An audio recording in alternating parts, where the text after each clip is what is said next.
Welcome, welcome. Thank you for being here. I'm Doherty Wesley, and we're here to talk about my book, How to Be the Real You. We're here with participants who are going to share their thoughts on reading the book. We're going to have a great conversation. I want to thank Patricia Wagner, who's in the background running the technology. Thank you, Patricia. And first, I'd like to share a little bit about me, a little bit about the book, and then we're going to talk about how people's experience with it is, and I'm really looking forward to that. So for those who don't know me, I am an attorney, an author, a death diva, and a wisdom sharer. I call myself a practical visionary, and I feel like I'm a resource for evolutionary consciousness at all different levels. I have been on the spiritual metaphysical path for probably 15 years, the path, well, since I was about 15 years old. So I've got decades and decades and decades of practice and experience to share with all about how to step into our timeless true selves, how to be real and authentic, and how to step into this new reality in ways we may not have thought of before. My website is www.dohertywesley.com. You can sign up for my mailing list there, or you can see what I'm up to. So first, a little bit about the book, How to Be the Real You. My book begins with a brief discussion of self-discovery, why it's important for us in our stepping into the new reality to take the time to work on ourselves and see who we are. Then I share a little bit about the monkey mind, our monkey mind. Meeting and monitoring and training our monkey mind leads us into a portal to where we can go deeper within ourselves when we can calm that monkey mind. And then I talk about the new reality, my perspective of what the new reality is.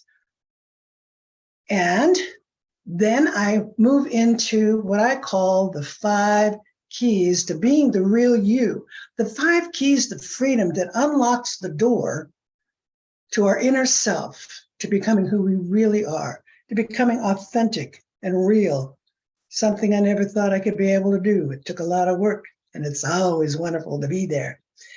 So those 5 keys are accepting yourself, losing the past, allowing yourself to be vulnerable, stop caring what other people think, and to be open and honest with yourself and others. And so I invite the participants, who I'm very excited to hear from, to join us by turning on your cameras. When you're ready to speak, unmute. So if everybody will turn on their cameras now, I'm excited to have a conversation with all of you about my book. I put a little bit of structure in here just so we know how we're going. But if anybody's got any comments or questions to begin with, please unmute yourself. And I'd love to hear from you before we begin going through this book, the first part of it anyway. Doherty, I'm so blessed to meet you. And I'm going to start off with saying that behind me, I have a bookshelf of about 500 self-help books, because I've been on this journey for a long time. And your book it just opened up my whole being to say, you know what, I can follow this. This makes sense.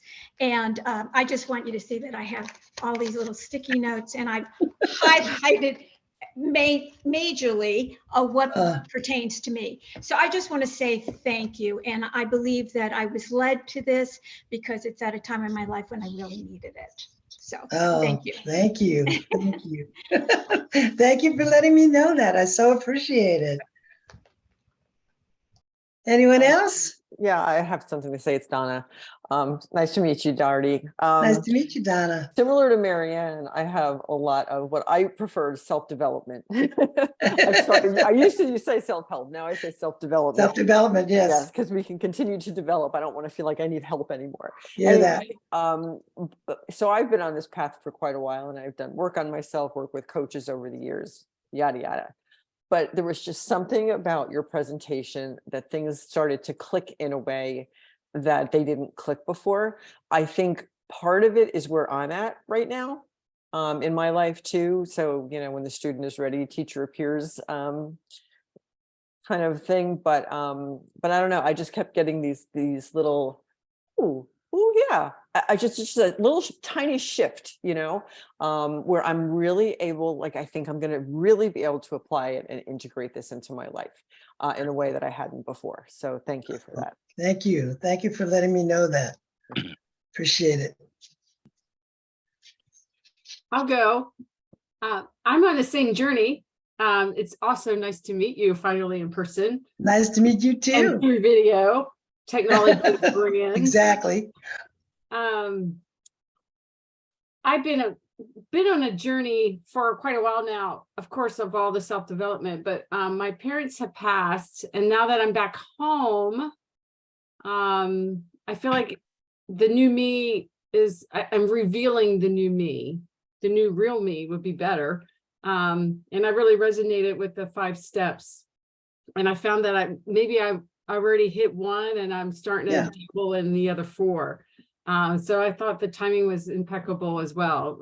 Patricia invited me and I'm like, oh my gosh, what a great time to really kind of chip away and reveal the clamshell, kind of the pearl in there. So There's a pearl in there for sure. yes. So thank you for doing this for us. It was perfect timing for me as well.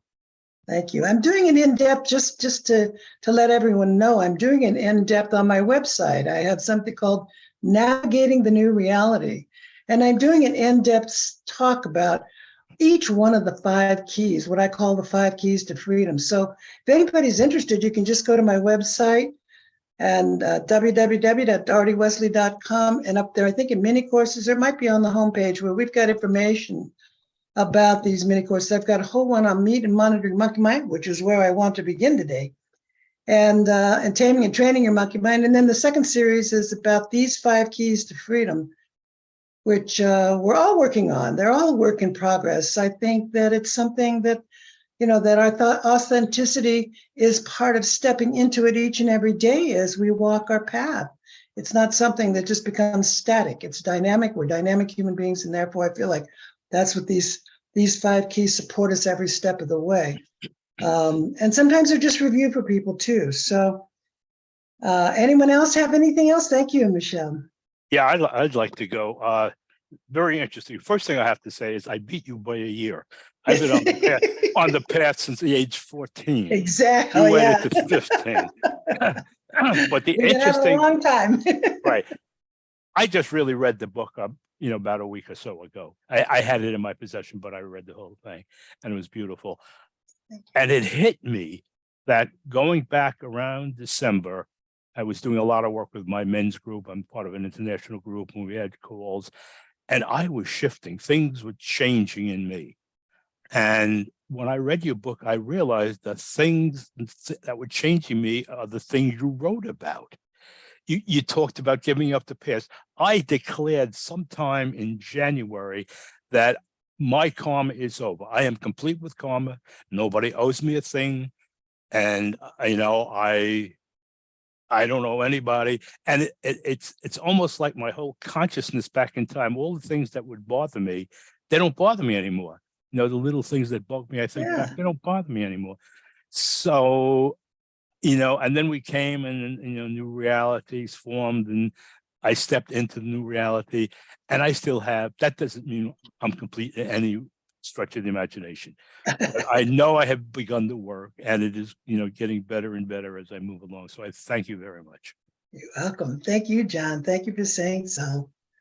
Appreciate that. Anyone else? Danny? Yes, hi. Hi.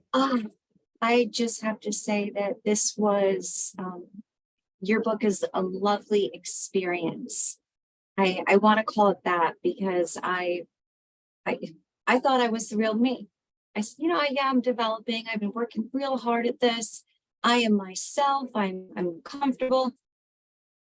And as I started to read your book, I found myself slowing down. I found myself slowing my reading down.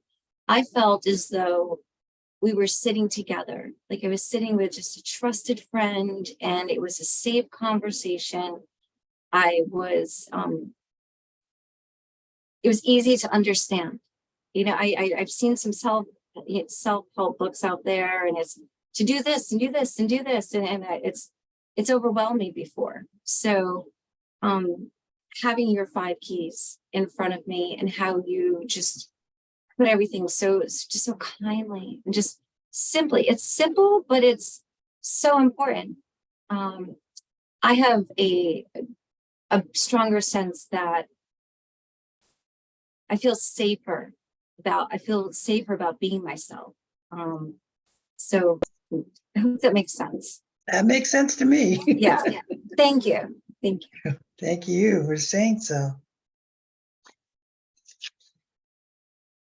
Anyone else? Then let's talk about our monkey mind. I'd like to hear from all of you.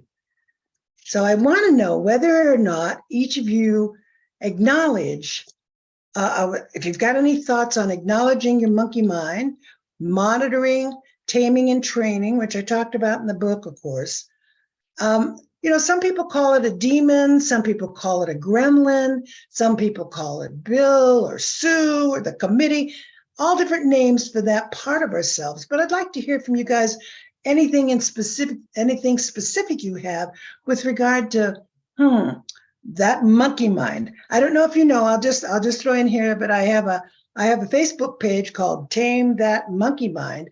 And every Tuesday, I write a letter to my monkey mind. Dear monkey mind, stop doing this, do this, whatever. And so if you haven't been on there, come join us on Tame That Monkey Mind. I also have a website called tamethatmonkeymind.com. And that's where we talk about the monkey mind, because like I said, it's a portal that supports opening us to our higher levels as well as to the inner doors within ourselves to take us deeper into our own heart when we can close down the monkey mind. So I want to hear from you about you guys, and whether or not you identify with it. What do you think about it? How do you, well, I can go on and on. You guys talk. Anybody, whoever wants to talk, just unmute yourself and start. I will talk. Frank, I guess Frank? Oh. No, go ahead. Go Um, ahead. I'll go next. Okay. Okay. All right. I'm off. I guess what I have to share with the monkey mind, I never looked at it as an intoxicated monkey mind. And I said, wow, I'm like, you know, my mind sometimes can be all over the place. Oh, So, yes. and it's no matter how hard I've tried, Darity and everyone, it seems like it's there. I mean, every minute it'll be all of this chatter about things that are irrelevant, because I work really hard to live in the moment. But this monkey is going, swinging from one thing to another, and all about things that don't exist, you know? So there are times that I even find myself saying, listen, God, that ain't me. I don't know who that is speaking in my mind, but it's not me. But just tell them, could you be quiet? So I really find that for me to develop, it starts with that monkey.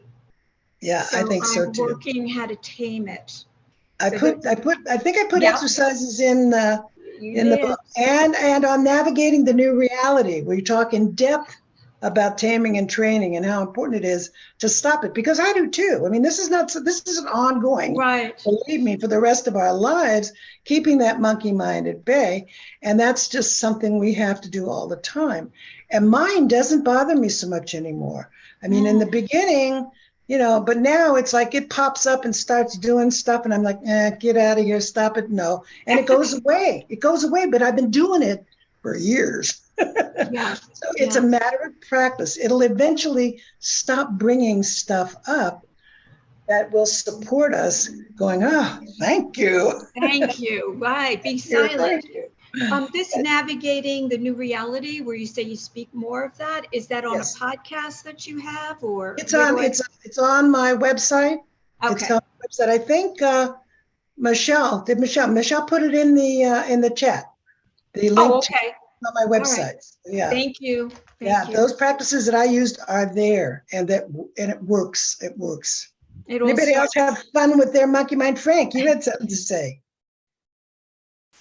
I think I'm all of a sudden curious why I'm so dark here. Yeah, Um, you're dark. So it's getting to be sunset here in Puerto Rico. Puerto Um, Rico. Retired and moved here 2 years ago. So as Patricia had alluded to earlier, my sweetie and I recently finished hiking the El Camino Trail, 500 miles across Spain. Ooh, And she had asked me during the hike, like, "Hey, do you want to join this big, this group?"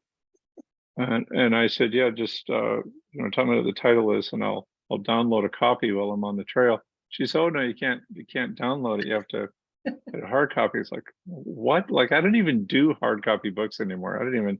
So I got one, but I did one, right? But there's my mind already starting to show up. So we just got back from Spain a few days ago, and I get a copy. The book's waiting for me, and I'm gonna start reading it ahead of tonight. And I'm like, you can't read this book. There's exercises. I mean, just so then the brain's like, I don't have time for this. I'm going to tell Patricia I can't.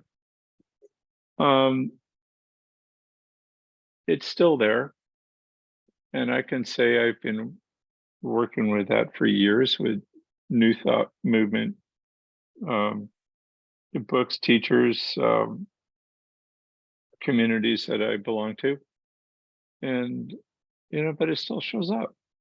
But the good news is I did the reading and I did some of the exercises, and they're helpful, and I'm here tonight.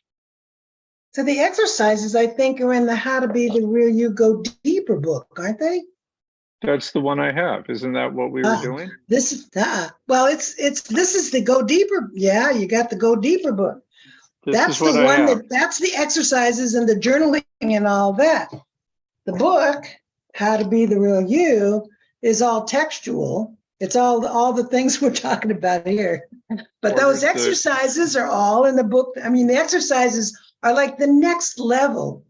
So did my the Go subconscious Deeper, order this for me that's the for a workbook. reason? Patricia did? No. I ordered this through the phone app. Yeah. On the trail. I'm just all of a sudden wondering, like, why did my brain pick this one The Go Deeper, for yeah. me to show up to? But yeah, that's the one I have. So, but I've been doing some of the exercises and the readings, and I'm really glad to be here tonight. And thank you for writing this. And I really am glad to be here tonight. Thank you very much. Well, thank you for being here, Frank. And thank you for doing some of those exercises. For those of you who don't know, there is the Go Deeper workbook that has exercises and questions to ask yourself. It's a journaling exercise after you read the book.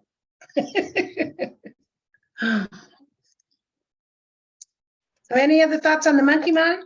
Yeah, it's Donna. Hi, Donna. Hi. So, it's kind of interesting because I have heard the term monkey mind, many, many, many, many times before. However, I have only associated it with being distracted during a formal meditation. Right. And I never extrapolated that the committee, the busybody, nosy board of directors in my head is the same thing. Like, I was just kind of like, oh my gosh, I never thought of that as my monkey mind. It was just, my self-talk, my inner critics, whatever. And I never made that connection. And it just kind of was like, oh, it's the same thing. So that was my insight. Yeah, internal dialogue. I first learned about it with internal dialogue. That's how I met my monkey mind, because I read something about monitoring your thoughts, and I'm going, how the heck do you monitor your thoughts? And so I thought, well, hey, I'm just going to give it a try. And so I started, and that's when I met my monkey mind, because it tortured me. It was so mean to me. My monkey mind was just like, oh, please. And so I learned that was part of my monkey mind learning. So I learned how to tame and train it. And thank you for this discussion on this. Yeah. And it is that committee inside our head that we need to move from. So just briefly, let's talk about a little bit about the new reality. I just want to say, If we don't have a discussion on it, that's good because we want to talk about the 5 keys. But for me, that new reality, what I describe in the new reality is simply a shift in focus, a focus that shifts from looking out there in the world for our fulfillment, what makes us feel good, fame, fortune, whatever it is, looking out there in the world. And the shift to the new reality is looking inside, inwardly, looking to our intuition, our heart's knowingness, a spiritual connection to something that is, whatever we want to call that energy, be it God or a higher self or whatever we want to call that energy. That energy is what guides and directs us. That's how we step into the new reality, onto our new timelines, and into our timeless true self, which is what we're merging with right now. And so I didn't know, I'd like to see, do you feel this is so for you? Do you feel like we're creating a new reality? As we create a new reality, each and every one of us are, of course, in creating our own new reality as we're going through our new timelines. But I just wonder if you had any feelings or any thoughts about the new reality that I talked about in the book and my perspective on it. John. Yeah, I was going to go. For me, yes, it begins with a shift in focus. And it took a while. I had the image of Jonathan Livingston Seagull going over, and I crashed, my flight down on the ground, down. Finally, I made it over. So to me, it's new territory. And yeah, there's a shift in focus. There's a shift in what I see, but there's also a shift in manifestation. I've had, most of my life, I have some ability to manifest things in the world. Now that I have gone over, magic is happening. This is happening. Creations are happening. Yeah, my whole house, I got new roofing. The inside is cleaned. And I didn't even do it all. It just happened out of the sense of the new reality. And I the more and more I notice, the more and more is happening. And I think that my mission in life, my mission is to live out a possibility, bring magic, miracles, and a new consciousness into the planet. And I believe new things are coming into this planet in our new reality. Some things we haven't even dreamed of yet. So that's where I'm at. I'm with you there. A new Earth is rising as World Unity Week is starting Right. off with this Saturday. For those of you who don't know, World Unity Week starts this Saturday, and the beginning premise is, of course, a new Earth rising, which is, of course, in my opinion, part of the new reality. So I share that with you too. Anybody else on the new reality? If not, we'll go. Annie, go, Danny. Doherty, yes, I would like to say, you mentioned so many great points in your book. Sorry, I was going to think about that. But I feel that now that we're here, that it's okay to focus on self more. I don't remember the quote that you had said in your book, but you had alluded to that now we are in a time where self-care is not so selfish. Exactly. That it's self-care to be a better person, to be, to show up for others as well. So thank you for that. I took that. I love that. Yeah, that I think is one of the most important things, because I too was taught that it's selfish to think of yourself first. And now I learned that if you don't take care of yourself, you can't be of service. And if you want to be of service to the world, you do have to take care of yourself. And that involves a lot of different things. It's a whole conversation in itself. I've done a whole podcast on self-care, which included talking about the monkey mind. But that's true. That's part of allowing yourself to be vulnerable too, is learning how to let yourself take care of yourself. So, any more? I like to say, Michelle. I noticed, before I met Patricia, that I was just living,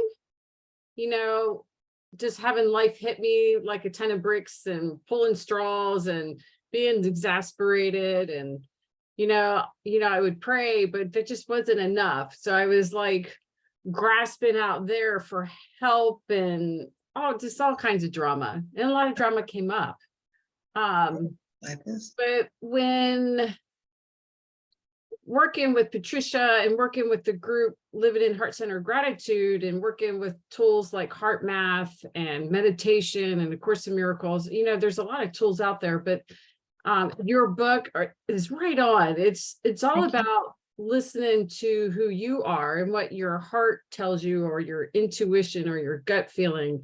And what I've noticed when I do that, it affects everybody around you, even my cats, plants, people, situation, things. It's great. It is a new reality. We talk about, you know, we can have heaven here on earth by listening to yourself. And it sounds selfish. And sometimes I do feel selfish, but then I notice how it affects everybody around me. They're happier, they're more joyful. The problems aren't as big as I think they are, or thought they were, or they think it is. And it's just such a new flow and a new vibration. And It is. your steps really help you kind of knock things out of us so we can be better, so the world can be better. So thank you. You're welcome. Yes. That's one of the things I share, and I love to share every chance I get to talk. And that is that whether you realize it or not, the greatest power you have as a human being is to raise your own consciousness.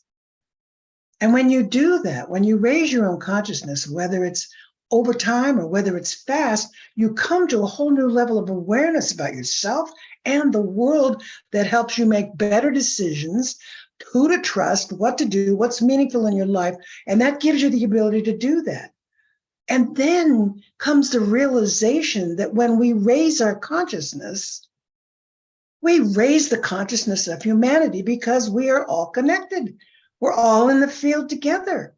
That's what you're talking about, Michelle, is that we vibrate. We are vibrating as we come to the understanding of oneness, as we come to the understanding that we are all connected in this world energetically, that when you are loving and kind and vibrate at that level, and lovingly kind, people feel it. People smile. I walk down the street, people go, oh, they smile back at me. They don't know me, but they feel it and people feel it. And so, you know, that's part of what you're saying. That's what that is. And John mentioned it too, like my home is so much different and I didn't have anything to do with it. He had everything to do with it. He felt that he needed that help, and voila, he was willing. As we change, our world and everything around us changes. And that's the most wonderful, wonderful thing we can do for ourselves. I've seen how my life has grown and changed and has become all that I could want it to be. Of course, I'm old now too. It took time. But that's okay. It's an ongoing effort till we're done, you know? So let's talk about the 5 keys. The 5 keys. These 5 keys that I came up with are the keys that unlock the door to my heart, that unlock the door to my insides. When I had nowhere to go or what to do, I wanted to find out what made me tick and what do I need to do to feel better, because I had a very, very traumatic, which I think anybody who read my book understands, I had a very traumatic beginning to my life. And it really relatively scarred me for a long time, but I came to the point where I really wanted to be better and know myself better. And so these are the keys that unlocked it for me. And of course, the first key was about self-discovery. And that is the key of accepting ourselves. And I must tell you, this was probably one of the hardest for me because I hated myself. I tried to commit suicide. I mean, stories for days, I promise you. But being able to love and accept ourselves is part of the spiritual foundation for becoming the more real, authentic you as we step into that self. And when we learn how to do that, that's it. So I want to hear from you guys. Are you working on it? Are you there? Is it something you think about? Or is it kind of like, oh, no, not me. Thank you very much. What do you think? Accepting yourself. I'll go first. I'm working on it.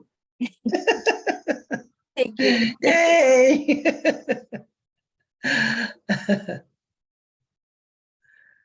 I talk in the book about that exercise of looking in the mirror and just saying to yourself, I love you, I love you, I love you, I love you. I know the first time I did it, I was, this is goofy.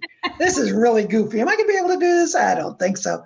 And then I did it and I watched my pupils dilate. I go, oh, I felt like I could see into my soul. And at that point, I realized, oh my heavens, there really is something to this.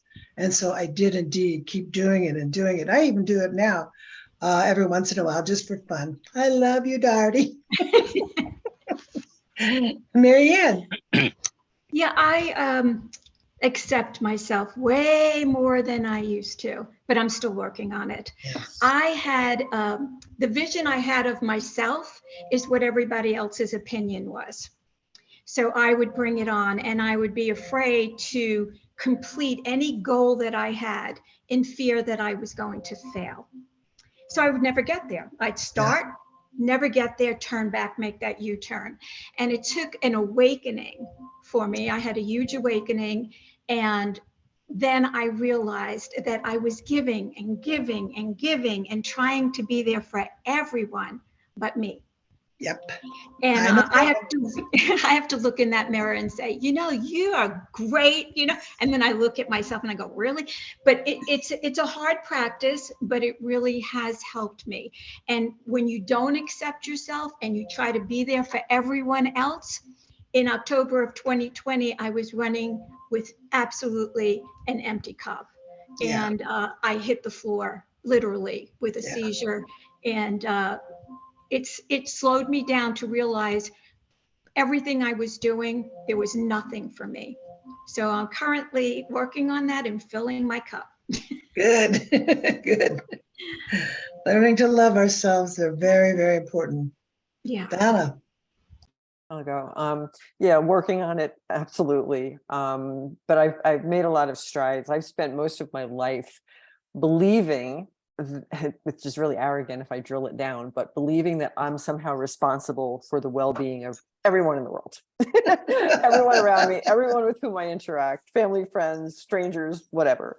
And if somebody's upset, cross, whatever, it must have something to do with something I did, didn't do, said, didn't say, etc. And then one day I just realized how exhausting that is.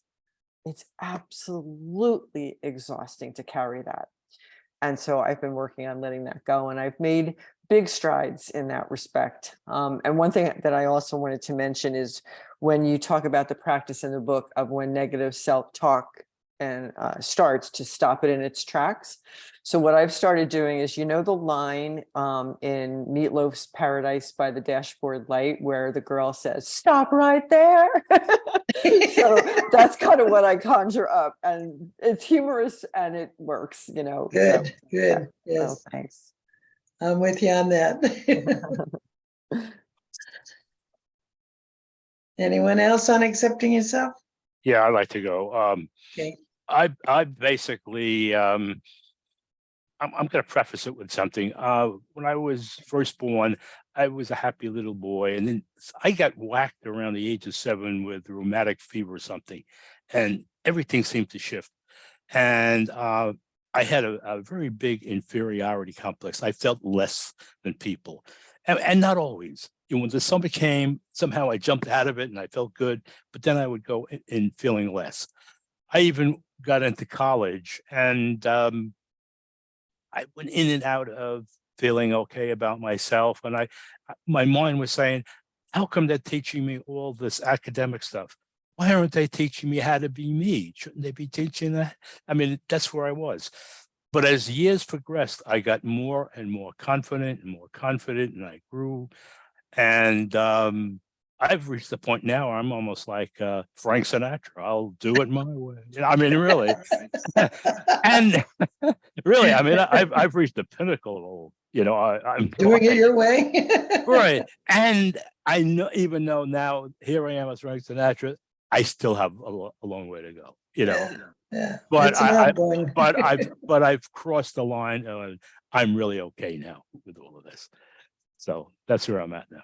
Oh, cool. Thanks. Thanks for sharing, John. So the next key we're going to talk about is losing the past. This key is learning how to focus more about the present moment and to bring ourselves present, to be present. And if you've got any question about that, I did a video on my YouTube channel about presence and how you get there and what it is on my YouTube channel. And it's about not being focused on the past. So I'd like to know what you think about letting go of what was. We're all having to kind of do that now. What we used to be, if you're doing any of that, because that's kind of what this is about. I talk a lot about, are you still wearing the same clothes, still wearing the same hairdo? Are you still, I talk to so many people. My best days were in college, or my best days were in high school, and and people who talk constantly about the past. Oh, I did this and I did this and I did this, are not living in the present moment. They're not talking about what you're doing now. What are you doing now? Where are you moving? So I want to hear what you think about, because losing the past is a lot about letting go. And I'd like to hear from you what it is about letting go, what triggers you, if anything, about losing the past. And when I talk about losing the past, of course, I don't mean that we forget, because there's no forgetting, right? We still hold our memories. What we don't want to do is live there. And so many times that monkey mind will constantly bring up things about the way they could have, would have, should have been, which is really junk thought. Those are the ruts that I say you just got to step out of as you work with your monkey mind. And so I'd love to hear from you guys about losing the past, not living in the past anymore. I noticed a lot of people talk about it. And so do you have any connection with that? We've got probably about 20 minutes left, and we've got like 3 more keys. So we'll be rolling here. Yeah, Darty, I'd like to say that when you brought that up, that was a huge eye opener for me. I had to take a look at myself, and I was surprised at how much I was doing that. I was actually surprised, and I was taking a look, and I'm like, oh my goodness. And I was also pleasantly surprised about the fact that I really wanted to let that go. I really was like, wait a second, here it is. You can let it go. Look, and then I've been just excited to say, well, I'm looking forward to what's ahead, or what's here, I should say, being here. But I don't think I've been present that often now that I've really thought about it, either worrying about the future or the past. So thank you for this one. You're welcome. I know in the book, a long time ago, I read Wayne Dyer's. Wayne Dyer had a part about your life being a boat, and how if you're standing at the stern of your boat looking back at the wake, you have no ability to control where your boat's going or what you're doing. So if you're looking back at the past, or all you're thinking about is the past, or what you did yesterday, last week, last month, last year, 10 years ago, whatever, that you're not guiding and directing your life in the direction you want to go here and forward. So that's always part of losing the past. That I always remember, looking back is okay for memories, but not to live there. That's the point, not to live there. Michelle. This is where I'm doing a lot of work, and it's been challenging, let me tell you. I know, believe me. And actually Wayne Dyer, I think it was when he was doing the Tao Te Ching, he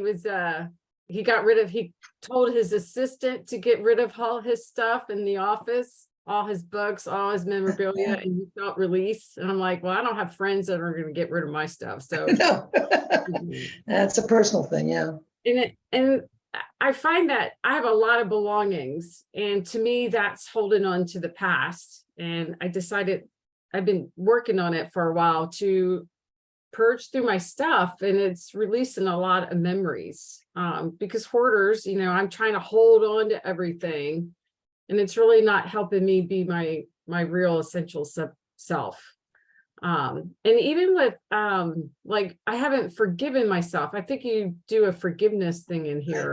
I do, yes. Which is huge. And I realized this weekend, there's some bits in my life that I'm not very particularly proud of, and how I've never really forgiven myself or the people that were involved.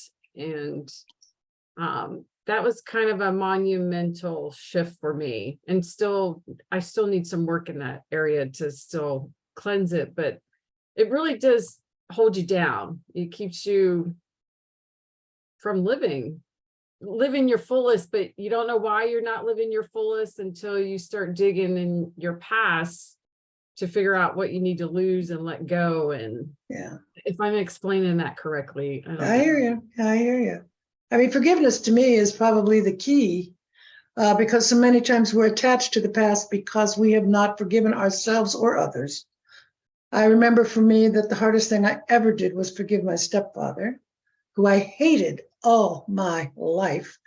And I found forgiveness in my early 30s and found that it was indeed a freeing thing. And I thought, I can never forgive this guy. And then I decided I'm going to forgive him. I'm going to forgive him for everything.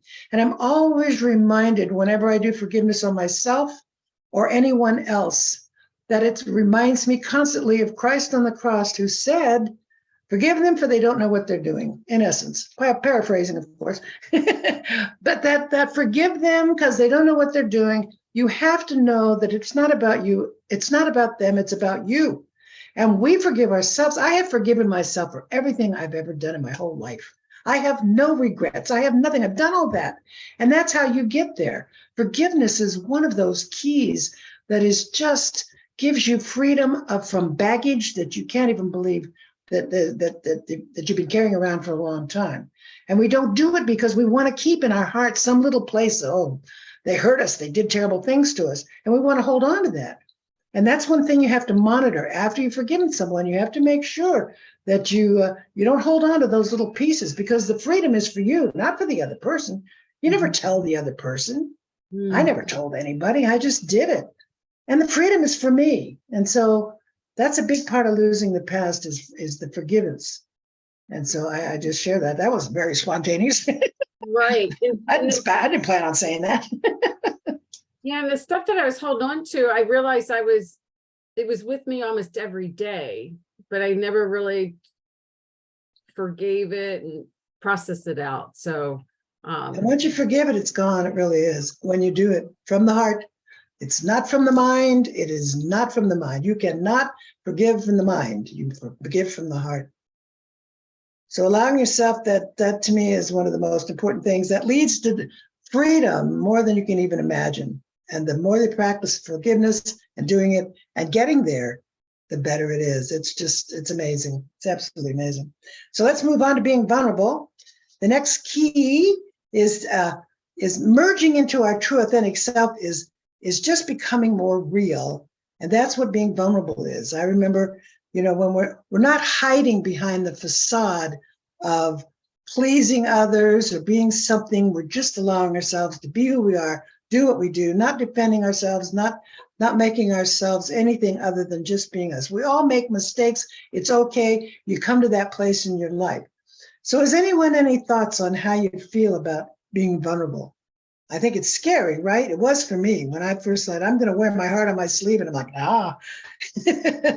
and I did. And so I'd like to hear what y'all think about that. What comes up for you when you think about wearing your heart on your sleeve?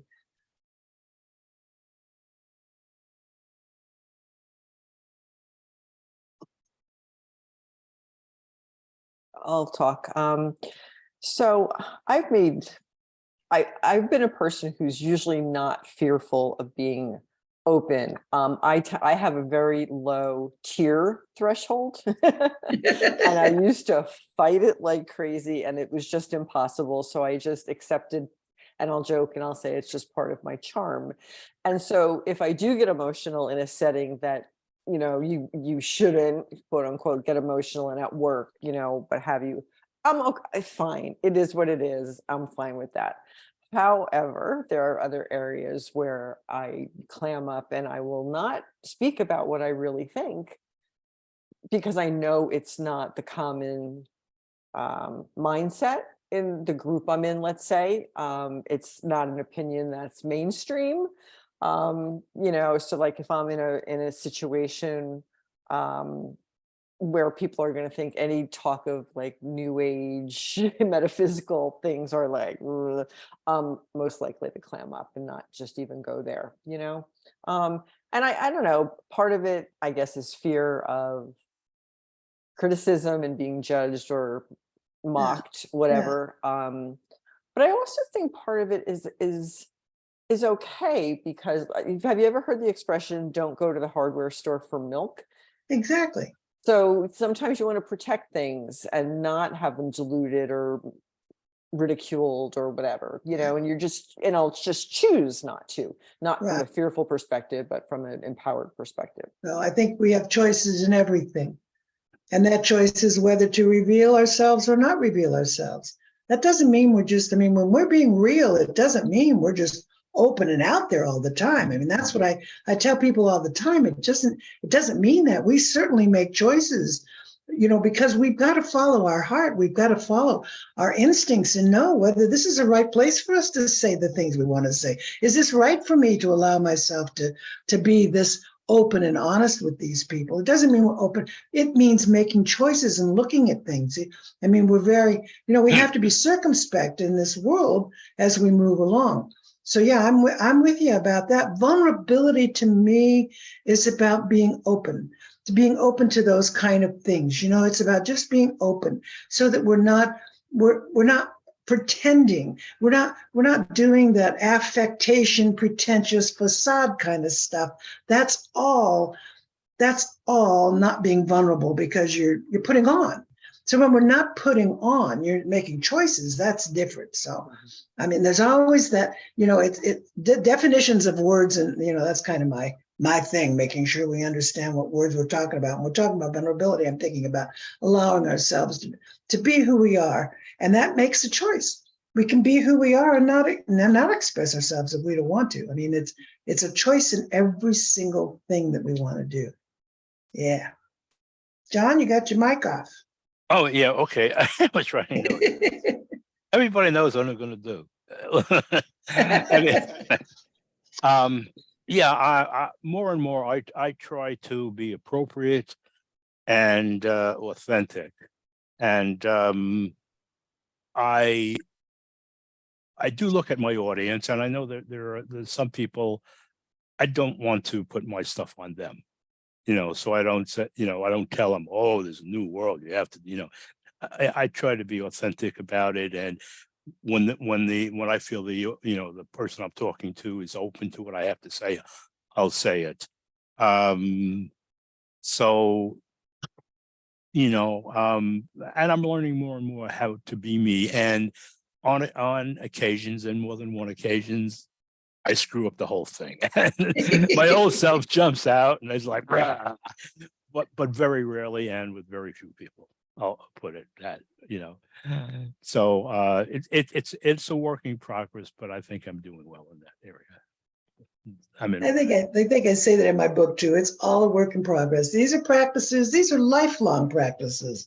These are things that I'm still doing. Some more than others on a daily basis, but definitely that.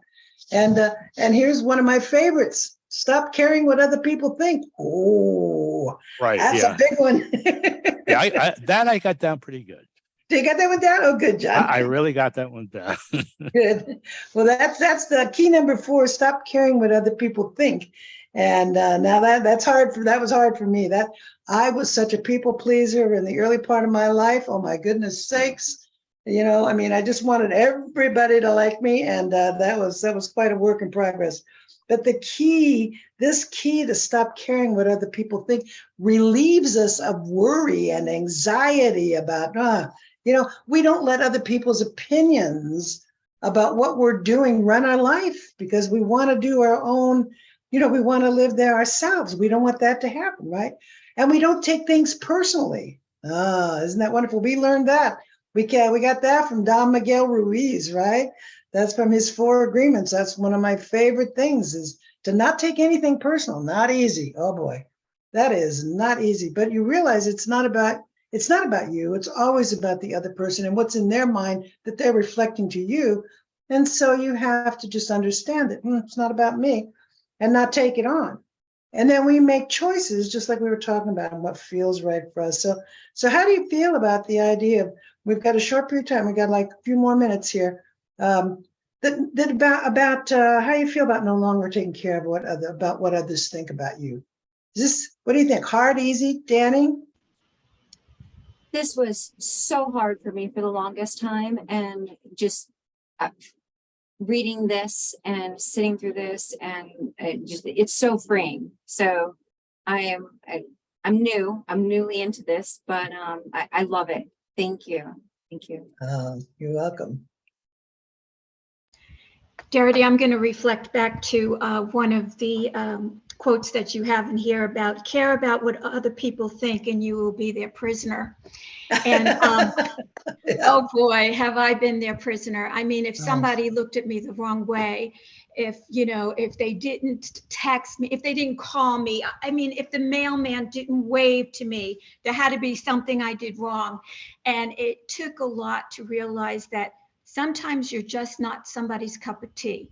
And you're not going to have everyone love you, and that's okay. But it took a lot of work, and I self-sabotaged so many times because I didn't think I was good enough, because what someone else thought, because I took it personally. So I worked really hard on that, and I have to say I'm excelling in that area. Excellent. This has been a big one for me too, over the years. And again, it's exhausting. There was a time in my life where, before my headlights came on automatically when the time is right, and I had to do it manually, I would wait until no other cars could see me do it for fear of judgment as to whether I was doing it prematurely or waiting too long. What? So I've come a really long way with this, but still a work in progress. Oh, yes. Yeah, I have David. Yeah, I was thinking of accountability. If I do something that is harmful to somebody, I want to apologize. Yes. And so it's helpful to me for them to share with me if they do have any concerns. And I do care, but what other people think of me is another story. It's really none of my business. None of your business. Exactly right. But it is an accountability, and in embracing the other person to, when they're sharing something with me, I consider that to be a gift that I can grow from. I agree. When others share, that is a gift for sure. Thank you, David. The next one, last one, is being open and honest with yourself and others. This final key to exploring the real, true you is about our own deep honesty with ourselves, our own inner truth about ourselves, the things that we never necessarily share with anyone. And that's what I mean with being open and honest with yourself, is getting to those core things, our shadow side, shall we say, the kind of regrets and vengeance and the kind of anger and the kind of things that we really, because polite society as such doesn't allow us to express that stuff, do we get there? Do we look at it? And that is what being open and honest with ourselves gets us to those things. Nothing you have to share with anyone, but it's about getting there and then openly and honestly expressing yourself with others. So you find where you are in your honesty level with yourself. You don't have to share that with anyone. The other side of being honest with yourself is being open and honest with others as we carry along, as we walk along, as like Ram Dass says, we're all walking each other home. Be open and honest, be kind and compassionate and all that. And that's all part of being open and honest as we walk a path. So my question to you is, in the next few minutes, how do you feel? Are you being honest with yourself? Are you being comfortable exploring all of you, that shadow side? I know that was difficult for me, but I'm so glad that I did, because in that process, I could use all the other keys to clear and work away at the kind of things that were, that were still there, even after I'd done so much inner work. And of course, there's always things we can come to. I'm very close to whatever the last third of my life is now. And so, third, I hope. And so therefore, it's like, that period of time that I've got left is something for me that I want to keep it as clean as possible for that shadow side to be there or not. And so I like to look there. This is a practice for me, is to get to that honest. I'd like to hear how you guys are doing with that too. Is that something you're exploring? Is it easy or hard? Or we've got just 5 more minutes here, and that anybody who wants to talk and give us a little bit. What do you think? I think for me, it's this key and letting go of your past kind of go hand in hand with me. Mhm. It's been a challenge. I didn't realize I was holding some stuff and like daily, and I really realized it just recently, like, whoa, this is really, I got to work on this. I got to work on this stuff and let it go and forgive and be gentle about the process. There's lots of layers. It's like an onion layer. You peel one and like all this other stuff bubbles up, and then you peel that and then more comes up. It's like, oh my Lord. That's the truth. That is the truth. And you mentioned That's the process too. That is the process. yes. It all these kind of blend together, and Yeah. there's also layers that continually come up. And like you, I just want to be totally clear of all this stuff. So I'm not, when I die, I'm clear, I'm free. Yes. That's what my next series is on navigating the new reality. Is I'm going to talk about conscious death and dying, because I am the death diva. And I feel like getting there is part of our process, no matter how old you are. Yeah. Being there without fear at the end of your life is what this work is all about, in addition to feeding the collective, and in addition to feeding the field of humanity with our kindness and our love. And this kind of clearing that we're doing within ourselves as human beings brings us to a whole new level, like I was saying, that connects with everyone, because what we feed the field matters. And when we are feeding it positivity, when we're feeding the love and the kindness, we're really doing a favor for ourselves and for the world and nature and everything that is, all that is, as I say, all that is, because all is well, but all that is. So thank you. We did it all. We covered it just right in time too. And even though each of these 5 keys produces a different focus or a different perspective for us to practice or to learn, we can see how interrelated they all are. They just really go together. They work here, they work there, they work there, and they all, in my opinion, they work together. And what do? They all, as we're doing this work, encourage us to get to a whole new level. They bring us to a whole new level that I talk about in the book, what I call emotional maturity. And that's what we get to. That's what this is. That's what we're talking about, is emotional maturity. So next week, right here, same time, same station, living in heart-centered gratitude, we will discuss, all of us together here, emotional maturity, and see what it means, see how it manifests. What does it mean? So I'm so glad you're all going to join me again next week. And I want to thank everyone who's watching us live on Facebook for being here. Thank you, Patricia Wagner, for our support and for creating this space and for creating Living in Heart-Centered Gratitude. Thank you so very much. And so from hugs and love from my heart to yours, thanks again. Aho.